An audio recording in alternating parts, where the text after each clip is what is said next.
Hello and welcome back to the Holistic Inner Balance podcast. I am Hadlee. And I'm Dr. Nicole. My mind is blown after this conversation. You guys are in for such a treat for any of you, I mean, especially women, but really anyone that's listening to this podcast. Like the stuff that we talk about is just absolutely mind-blowing. Yeah, let me introduce our guest. This is Ingrid Clayton, and she's a licensed clinical psychologist with a master's in transpersonal psychology, and she has a PhD in clinical psychology. She's had a thriving private practice for over 15 years and is a regular contributor to Psychology Today, where her blog, Emotional Sobriety, has received over 1 million views. And she's the author of the brand new book, comes out September 9th, 2025, and it's called Fawning: Why the Need to Please Makes Us Lose Ourselves and How to Find Our Way Back. You're in, as Hadley said, for a really great episode. So without further ado, are you ready, Hads? Let's get into it. Great. So tell us about fawning. A lot of us are thinking about deer. They're like, oh, it's a fawn. What is fawning? What is I this know. word? It's so funny when we went to, get the book published, we thought, no images of baby deers ever, right? Because it's just, I don't know, it evokes such a different feeling tone. But fawning is a trauma response, and it was coined by the psychotherapist and complex trauma expert Pete Walker. And we all know about fight, flight, and freeze. And so this is an extension of that into fawning. So it's, the F, the alliteration, it's sort of a nice ring to it. But it is, in fact, a trauma response, and it's a relational trauma response where you appease, caretake, sort of lean into the relationship that is causing you harm in order to reduce the harm, reduce the threat. So it's a trauma response, and it's to try to reduce the threat by appeasing to the would-be perpetrator, right? That's right. And it might be a specific perpetrator. It also shows up in anywhere there's systems of power, right? Anywhere there are hierarchies. The body kind of knows where it exists in the pecking order of all things. And, when you think about something like the fight response, for a lot of fawners, the fight response made things worse. The fight response was not available to them. Perhaps they were a child, or they're a person of color, right? It can make things worse. And so fawning became this other adaptation where you can't flee the environment that you're in. It's the water that you're swimming in all the time. How can I make my situation just a little bit better, kind of get out unscathed, right? So, that's a presentation of fawning. And you talk about how fawning is a hybrid trauma response. Could you tell us a little bit about that? Yes. So when you think about fight flight energy, it's very mobilizing, right? It's active. And at the other end of the spectrum, we have hypoarousal, which is really this down regulation, and something like the submit response, or what we also call collapse. You see this in the animal kingdom where there's a prey animal and it's like caught in the clutches of the lion and it just plays dead, right? There's no muscle tone, there's no act. It's literally its body just spontaneously plays dead. That's the submit response. With fawning, the hybrid is in that it's the hyper arousal and the hypoarousal happening at the same time. So when we think of fawning, we usually think of the aspects that are more, what's the word I'm looking for? Well, they're more obvious. They're about the managing the states and moods of the people around us. Hi, can I help you? Or we're smiling, we're dancing, we're flirting, all of these things, right? Making people laugh. It's very active. But at the same time, the hypoarousal means we are disconnecting from ourselves, from our needs, from our values, from our boundaries, right? This hypoarousal is the piece that makes this other active part possible. And, you know, what I've seen and experienced as a fawner myself is that we're shamed for this active part. It's sort of like, well, why don't you just raise your self-esteem and like get some healthy boundaries? And it seems so simple. It seems so cognitive and rational. And we go, well, yeah, why don't I do that? Well, I don't do that because part of the fawn response, in order to survive my environment, has me disconnecting from self to the point where some people don't even know cognitively that they're in an abusive situation at all. Right. So I they're, really appreciate that. yeah, It could be so appealing to have somebody who's a fawner in your life. And I'm thinking Hmm. about how that's how I identify as my main way of responding to trauma too, is yeah, I'm a master fawner.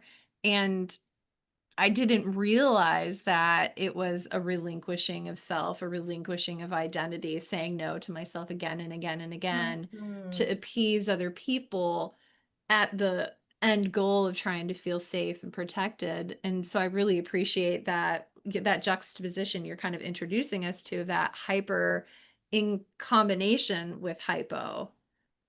Yes, because to your point, we're in a double bind, right? Yeah. And the body has to choose, and it chooses safety over self. Oh, It's always going to choose survival, right? It's not interested in my opinion of like, but I'd like to have more of a voice. If my body does not feel safe, my body is going to respond accordingly, right? And so part of the work then, particularly for complex trauma survivors, is starting to discern and teasing apart like, is this really unsafe? Or is this just that old discomfort and the alarm bells going off? Like, it's not going to be safe, right? Like, we know all of our trauma responses, particularly with complex trauma, which basically means ongoing, you know, day to day, prolonged traumatic experiences over time, that evokes ongoing prolonged experience of a trauma response to where we don't even know that we're living in a trauma response all the time. That's why I call us fawners. It's not like you're in a specific traumatic situation. It just becomes sort of who you are. We start to think it's just our personality, like I'm just being Mhm. nice, right? I'm just an accommodating person. And in truth, you're living in survival mode. And so we Mhm. have to sort of start to slow things down and reconnect with our body in a different way and discern, is this in fact dangerous or is this just discomfort? And I need to practice being with myself in the face of conflict, essentially, which is like the thing we've all been avoiding. The Mhm. stakes are too high.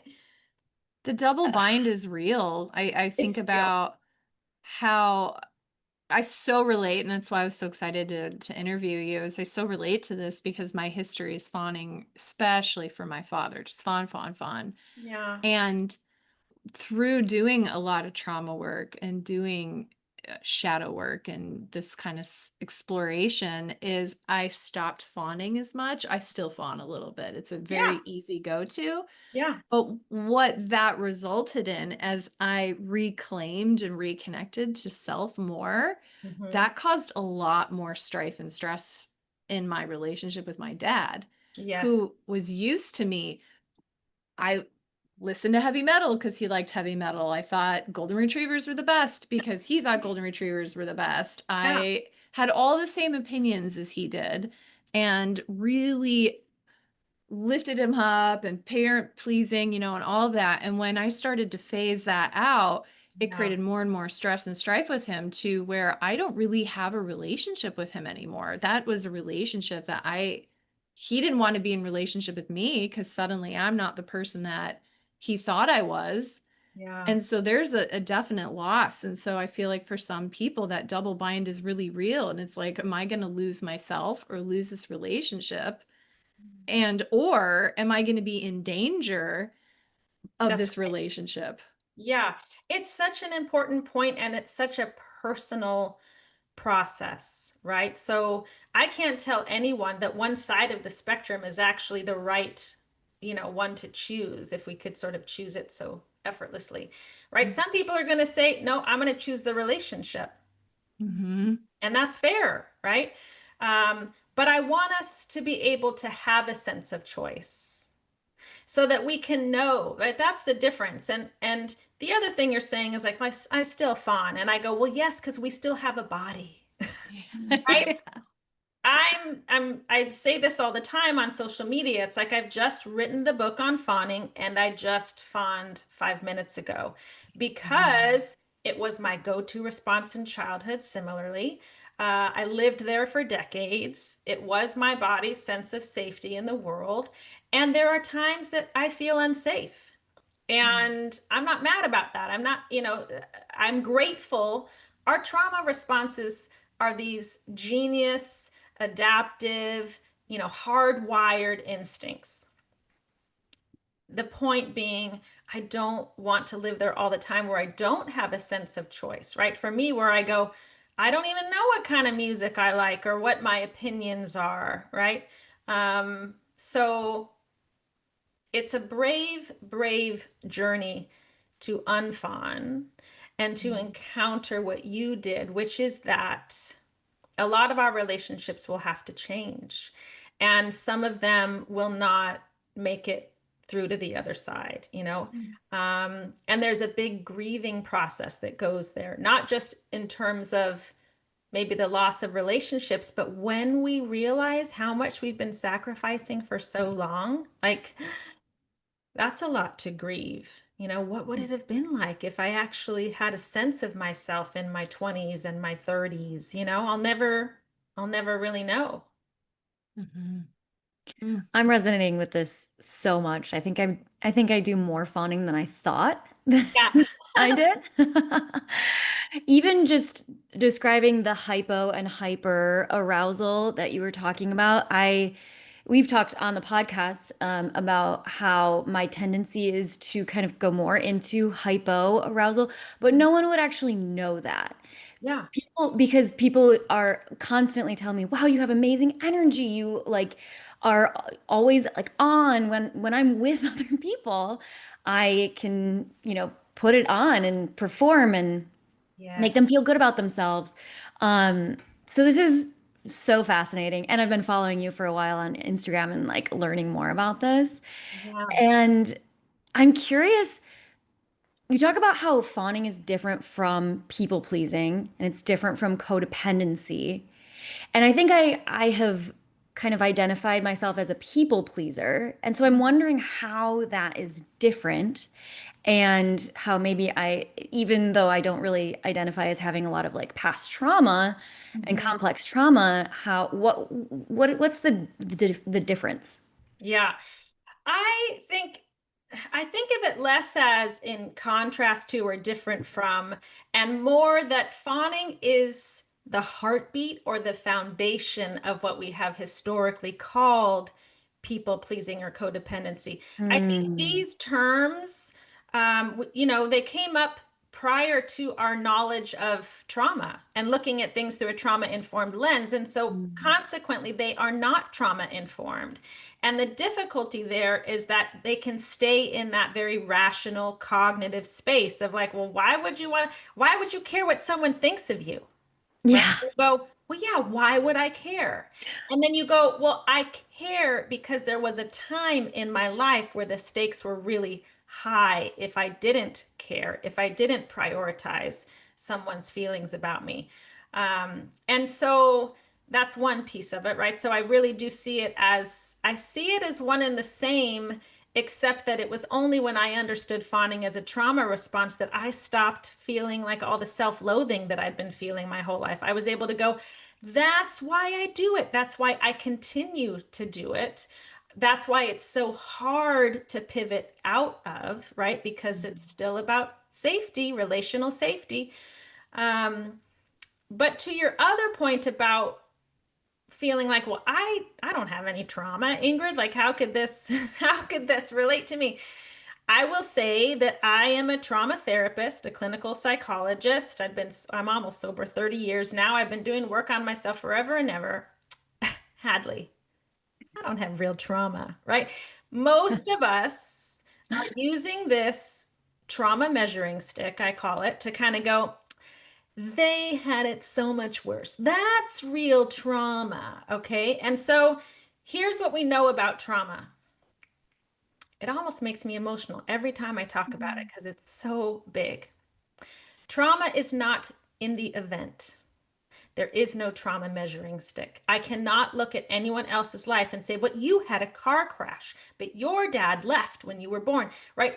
That seems obvious to me. You are allowed to use the word trauma, okay? Trauma is what happens to us internally in the face of an event that overwhelms our nervous system. Okay, so what's also true here is that 5 people could experience the same exact event and they would all internalize it very different ways. It's not about the event, it's an experience, and we'll put it in the context of the need to fawn. It's an experience of going, I'm not safe or seen. I am not able to advocate for myself, and you're not actually advocating for me in a way that my body seems to know that I need. Okay, Mm. that, and then to experience that day in, day out, right? So complex trauma, synonymous with developmental trauma, childhood trauma. These are experiences where you are out of the gates disempowered. You're a child. What kind of power do you have, right?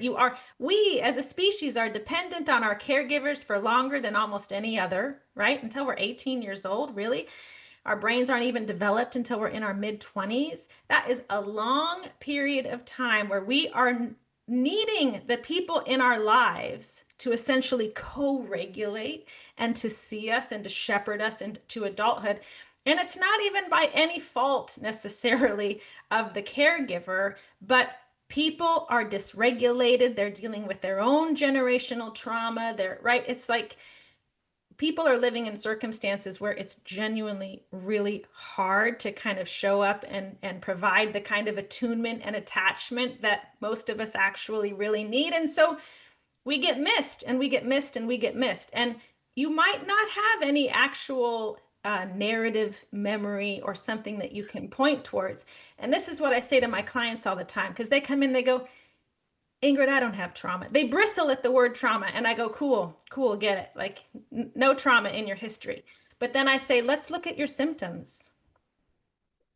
Let's look at the things that continue to show up, the ways that the same dysfunctional relationship keeps happening over and over again. Different relationship or different, same relationship, different face, right? It's like, why does this keep happening? Or to your point, you're like, you can't really see how I'm disconnecting to myself, but I know that it's true, but I sure know how to perform. I go, that's the evidence.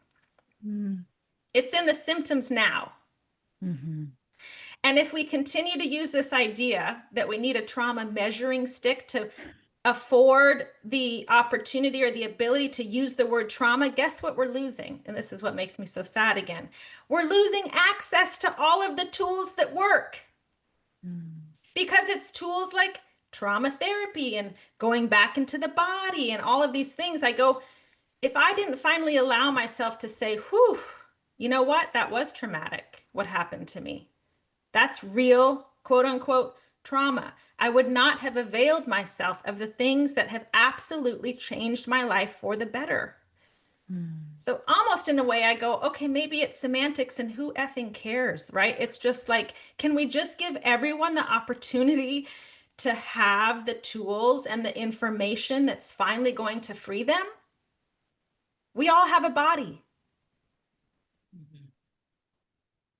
Yeah. So good. It's so good. Yes. I love that. I needed to hear that. Because I go to therapy, I do the work and all of that. But yeah, I totally am like, I had great parents. I had a great childhood. They were very like well versed, like, whatever. Um, and I don't have that many specific memories that feel like this like overwhelming sensation when I think of them or anything like that. Huh. But yeah, I mean, I've got the symptoms of fawning. So, So here's the other thing, and I talk about this in the book that um, you're a woman. We live in a patriarchy. mm, if you look at the definitions, even for what it means to be feminine, you could probably swap a lot of those words for the definition of a fawner. Ah. We are conditioned, right? It's also a learned response. So is it instinctual? Yes. Does it also look like I'm just meeting the expectations of what everyone's telling me I need to be? I thought about this idea that, like, when I walk down the sidewalk, how often is it usually a man and he's like, why aren't you smiling? Hey, as Mm. though it's my job to welcome him to the sidewalk that we happen to be sharing, right? It's like we get these little nods and prods, like all day, every day. Little girls, oh, you look so beautiful. We learn that that's our currency, is our ability to sort of like be aesthetically pleasing for other people.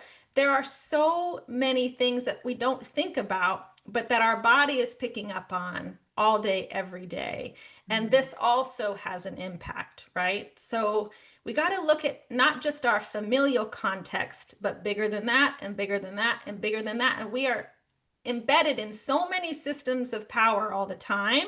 We're not thinking about it. We'd never leave the house, right? It's not like you're thinking about these things, but your body's encountering them, and it adds up. I'm wondering about the ep the history, the epidemiology of fawning responses throughout history and in different cultures. Have you had an opportunity to explore that? I mean, not really in different cultures. I will say, I'm including 7 clients of mine in this book. I wanted to have as much of a diversity of experience as I could share, but within the limits of my private Yeah. practice, right? But I will say it does look different for my Latina client versus my Black client versus my white clients or my Jewish clients, that there is this different sense of what it means to be safe, who are the perpetrators, right? If you even look at something like code switching, for instance, that could be seen as an example of fawning, but at least that terminology implies the context, right? Similarly, with something like masking for the neurodivergent community, the term masking implies there's a reason I have to mask. And to me, the language of fawning also, this is what's different about people pleasing and codependency too. Fawning implies this context that we're talking about. So being trauma informed isn't just the body piece, which is a huge part of it, right? That I'm hardwired to have these instincts. This is what happens when I feel unsafe. But also, I feel unsafe for a reason, because I live in various contexts that were not designed for me, are not supportive of me, that have tried to steamroll me in various ways. So that's the other piece that I think reduces the shame, is you go, right, that's why I do that, because it was necessary. Um, but I think my hope is that this conversation is going to continue to happen. Like, the fawning conversation is still a brand new conversation, and I'm hoping that people take that as a springboard and go and do the research and look at it in the different contexts and how it manifests and how it's manifested from the beginning of time. Um, but this is my slice of the conversation. So Oh, if it's someone so was good. to make, if there's like a self-assessment checklist, if someone's listening to this and they're like, maybe like in Hadley's shoes, and they're like, I didn't really identify as having gone through a trauma, and wow, I didn't really, but I really have the symptoms, but I didn't really identify as that. And so Yeah.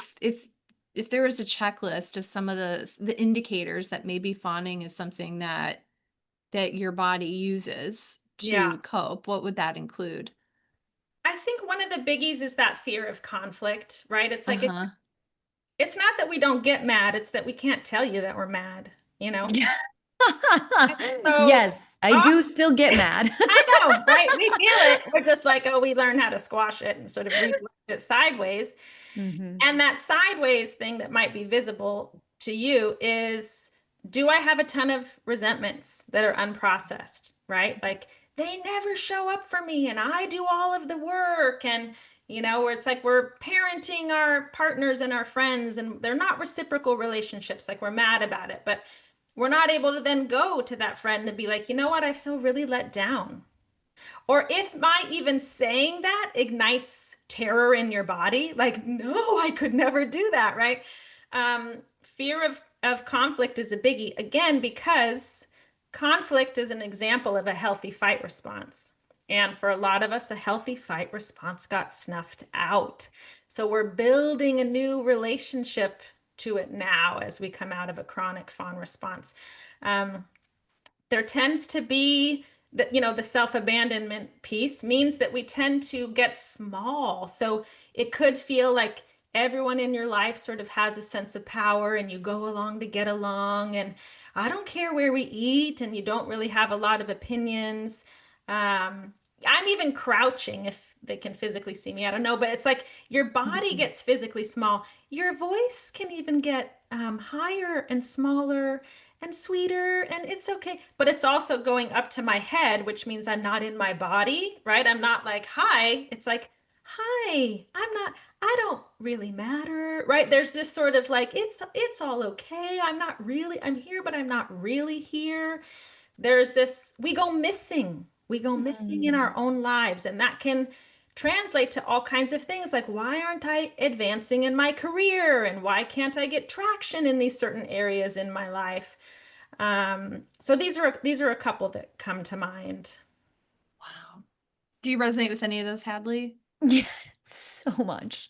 I'm Especially like, the conflict, the like the like I've gotten better at asserting myself with like what my desires are, but if I feel like, something like there's some sort of conflict between myself and like a friend or something, it's really hard for me to talk about it. I can do it with my husband. That's totally fine, but anyone else in my life outside of him, it's like terrifying.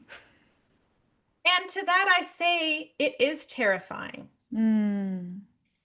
And we need to take that seriously. That's the other piece for me that goes missing in some of the casual discourse around people pleasing. And we literally are asking people to face such real terror and stakes that feel higher than they might ever be capable of tolerating.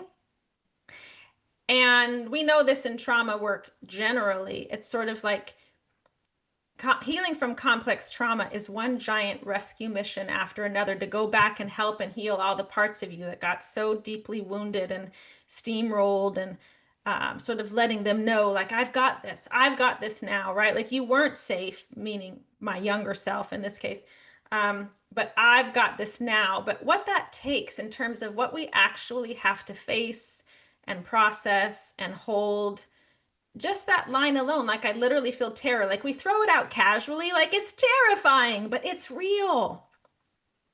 It's Mm. so brave. Even just pausing there, if we can't do anything else, notice if that comes out of your mouth spontaneously. Like, it's terrifying. See if you can slow that down and just notice, what does that feel like in my body? Can I notice that I'm even just being a witness to it? And in that moment, we start to change our relationship to our ability to maybe choose even just a teeny tiny bit different. Mm. so in an example of this taking place, so you work with clients, and I do this Yeah. as a patient. So I worked with a lot of really wonderful, talented clinicians, but I fawned so Oh, hard such a good point. that Yes, in therapy. in therapy, Yes. Yes. I remember I worked with this like very top level EMDR clinician, Yeah. and I loved her. But Yeah. I was so concerned about, is she getting bored? How can I Yeah. make sure that I'm getting better doing EMDR? So what is the right thing to say? Oh my Is God. that I was so stuck in this fawning loop that I didn't get as good of results as now I'm working with a different therapist Hmm. who, for all intents and purposes, kind of terrifies me a little bit. Like, I don't want to be her friend. She'll like Yeah. call me out and then I'm like offended. And when I'm like sweet, she doesn't care. And I'm like, that Oh, doesn't work. But it's actually so good for me. that's And so wonderful. For you as a therapist in the moment, like if you and I were doing therapy and you noticed the fawning taking place or with anybody, what do you do in that moment as a so to create a meta experience to help someone who's trying to shift out of that? Yes. Well, I love this point. It's such an important one for clinicians and therapy goers alike, that clinicians will mistake a fawn response as like, therapy's going so well. I'm a Yeah. genius clinician. Look how compliant they are and how well they're doing. Um, because therapy in and of itself is still another hierarchy, right? I'm going to this person and they're an expert and they have all the answers. But as a chronic fawner, to your point, this is another symptom I didn't name, which is I need you to like me. Mm-hmm. I Mm-hmm. need you to think I'm doing a good job, right? I need to impress you. I need to perform. And this is that idea of connection is protection. And Mm. so here we are trying to make ourselves safe in the way we always have, connection as protection. But it's getting in the way of us actually being seen and even by ourselves. So first, I think education goes a long way. As a therapist, you're like, hey, this is the fawn response. I'm wondering if this resonates with you. And it's also why I tend to lead as a therapist on social media and in my practice more with my sort of humanity or my survival story more than my expertise. Call me Dr. Clayton, right? It's like, no, no, no, call me Ingrid, call me a fawner. I'm going to tell you how I fawned 5 minutes ago so that you can know that that kind of stuff is safe here. We have to go first. We have to go first. Mm. I have to go.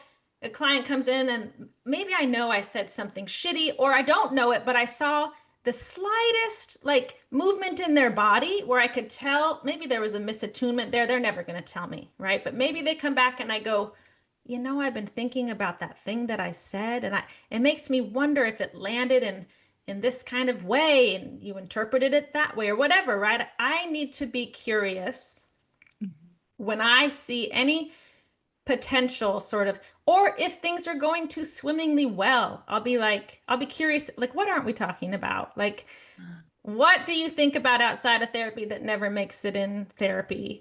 Mm. What would happen if you weren't doing a good job? And then for the client, I say, this is our hardest work, but we have to risk not being liked. So to your point now, my greatest work with my current therapist, and I swear to you, this happened on Tuesday of this week. I'm dysregulated and I'm overwhelmed and I'm processing some really heavy stuff. And all I can think about in this moment, my therapist is Holly, is I'm going, Holly thinks I'm totally making this up right now. She's bored. She's judging me. And so I have to, in that moment, stop whatever I was just doing and say, Holly, I think that you're judging me and that you think I'm stupid and that I'm making all of this up. I have to make it relational with her in the way that disgusts me and horrifies me the most. And here's the thing.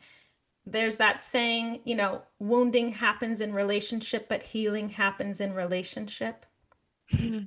When I bring those, oh, I feel so cliche is the word that always, I feel so cliche and stupid and I should know better and I can't believe when I bring that to Holly and she meets me there time and time again, it changes my life.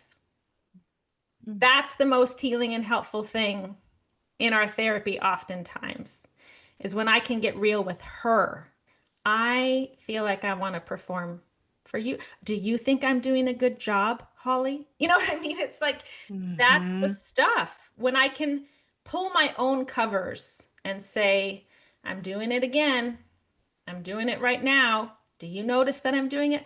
And then it gives her more information and then we can continue to move on from there. But how many of my clients have said, Ingrid, I'm your favorite, right? Like we joke about it and they're like, but you know, I'm your favorite. Like we're all trying to be our therapist's favorite. Yeah. It's so true. Maybe this is why Gloria chose Fitz Pearls. Do you remember the Gloria videos? Yes. Oh my gosh, I'm gonna have to go back and watch that with like fawning in mind. That's interesting. What So, is this? I don't know what you're so talking about. Hadley, their like basic counseling curriculum, they make us watch the Gloria videos. Like I feel like everyone who's gone through counseling school had to watch the Gloria videos, which is where this patient agreed to do sessions with the different types of therapy. So she was with like a cognitive behavioral therapist. She was with Carl Rogers. She was with Fritz Perls and maybe one other person I can't recall. Mm-hmm. Um, There were four, but I can't there remember were who either. apparently he wasn't as exciting. They were all white guys. Yeah. And that's interesting, That and was so them. they're like sitting back and smoking. But Fritz Perls, he's Gestalt. And so during the interview, he just felt like he harassed her the entire time. Yeah. He's like, "Why you kick your foot?" And she's like, "Why are you judging me kicking your foot?" And so they just like went back and forth the whole time. And then there's this session with Carl Rogers, and he was so feeling and loving and compassionate. But if, and this is just conjecture because I like to theorize, Yeah, yeah. but perhaps it would have been easier for her to fawn with Carl Rogers and like have that, like, oh, I just want him to like me. But there was a part of her that benefited from Fritz, who's challenging her, calling her out. She's able to say things in the moment. She doesn't have to please him because he's going to pick on her anyway. So I don't know. It's just kind of interesting. I'm going to go back after this Yes. conversation and watch that again too. Because I totally am hearing what you're saying, and I could almost argue it in the other direction. There's nothing to fawn for with Carl. He's so Mm. open and available, right? Which is almost maybe boring, like there's no there. But Yes. Fritz, he was sort of poking and prodding, which again, if you think about the hierarchy and like Mm, you really coming at me, so I got to work now even harder to get you to like me, to stop pointing out my foot. It could create this unconscious again Mm. fawning response where ooh, she convinces herself. So going back to what I said at the beginning, we don't even know when we're fawning. Sometimes we do, and Mm. sometimes we do not. We genuinely believe because we need that person to like us so much. We genuinely believe that we like them back. Mm. oh my gosh, that's genius. So it's probably the opposite of what I said. That It is could so be. good. Oh It's my another way gosh. in. It's another way in, Where's but I'm curious. Because that's when is my fawn response gets ignited. Maybe that's Me why. too. Let me Yeah, just. when there's conflict is and or when I can sense that someone doesn't like me, Yes. that's when I go out of my way to just be like, no, no, really. Like I'll even like reach out to Thank you. people. They're Thank not even in person with me. I'm like, yes. like, what Of is course, that? she has to choose him, right? To be like, but I choose you, right? Like, am I good Oh my enough now? gosh. Am I good enough now? This Yeah. is how angry, evil men rise into positions of power. Oh. I mean, are we going to go there? But yes, that's exactly right. I'm not talking about anything in particular, just general No statement. specifics. Yes, Yeah. yes, you're absolutely, Yeah. you're absolutely. Wow. So what Wow. do we do next? So I always love Yeah. to leave our audience with a, okay, well, what's next? I just learned about this. I Mhm. feel it. It so resonates with me. What do I do next? Well, everybody goes and they buy my book. No, I'm just kidding. Yes, they do. That's the Yes, they do. Go absolute. buy the book. No, I'll give you the shorthand of what I'm going to tell you in the book, and essentially you can do that. Here's my biggest belief. I am not the expert on anyone's life, nor was Fritz, nor was Carl. We are the experts on our own life. And so my biggest flex, my biggest pivot that I'm inviting people into is essentially if we look at fawning as all of the permission and validation for my life, for what I say, what I wear, what I do is external. Do you like me? Do you endorse it? Do you validate me? Are you going to make it safe? Right? We find all these ways to go to the external first to find internal safety. I'm going to invite you to cut out the middleman, even just for a moment, like in your own house, and be curious what you're just experiencing right now inside your own body. See how it feels to turn your gaze inward And what I feel called to do right now spontaneously is what I often do, which is I put my hand on my own heart on my chest. If you can even do it skin to skin, like we do with a baby when they're first born, that releases oxytocin, we can release that feel-good bonding hormone by ourselves for ourselves. And this is just a stance of self-compassion. And I spontaneously take a deeper breath, which also signals I'm becoming more regulated, connected to myself. And this is the essence of the practice, is slowing down, turning inward, trusting what we need, and knowing that it matters, right? That we matter. And listen. Listen to the nudges. Listen to the calling. Listen to the opinion that you may never say, but what's it like to notice that you have one? Listen to what you're mad about. Again, I'm not telling you go run out and tell that person what's the matter with you, like have some self-esteem. I'm saying listen and put your hand on your heart and be a witness to yourself. And I believe and trust that over time, practices like these, we start to cultivate enough of a sense of self, enough of a sense of internal safety, regardless of what's happening external, that we spontaneously start to have some of these conversations that felt so terrifying.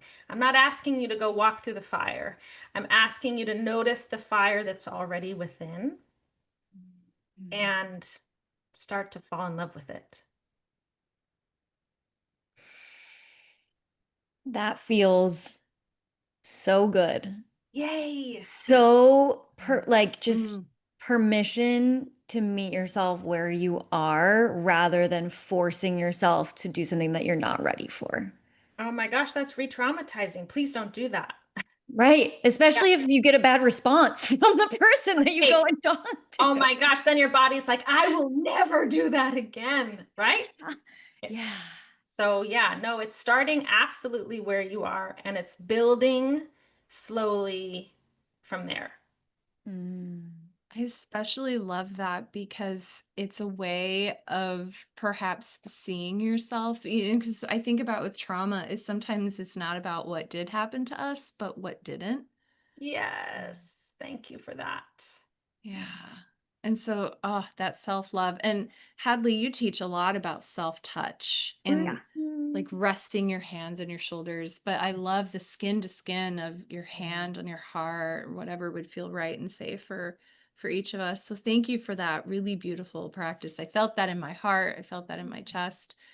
So very grateful for you. And so people are going to love this book. Everyone, please buy it. It's called Fawning and Why the Need to Please Makes Us Lose Ourselves and How to Find Our Way Back by Dr. Ingrid Clayton. And so tell us a little bit about how people can get into your world, get into your community. Yeah, I'm pretty active on Instagram and it's my name, Dr. Ingrid Clayton, or at Ingrid Clayton PhD. And also I'm on Substack now, so it's a bit longer form stuff that people are enjoying. And I invite community responses. So people are sharing their unfawning journey and you can start to see what that looks like for other people. But my website has all of the places and spaces. It's ingridclayton.com. So you can find me there. Incredible. Thank you so much for this conversation. It's been such a joy. Yeah, thank you. I feel like I just went through an hour-long therapy session. Thank you for having me and being so open to the topic. And yeah, I really enjoyed our conversation. So wonderful. Thank you. Awesome, everybody. We'll see you all later. Bye.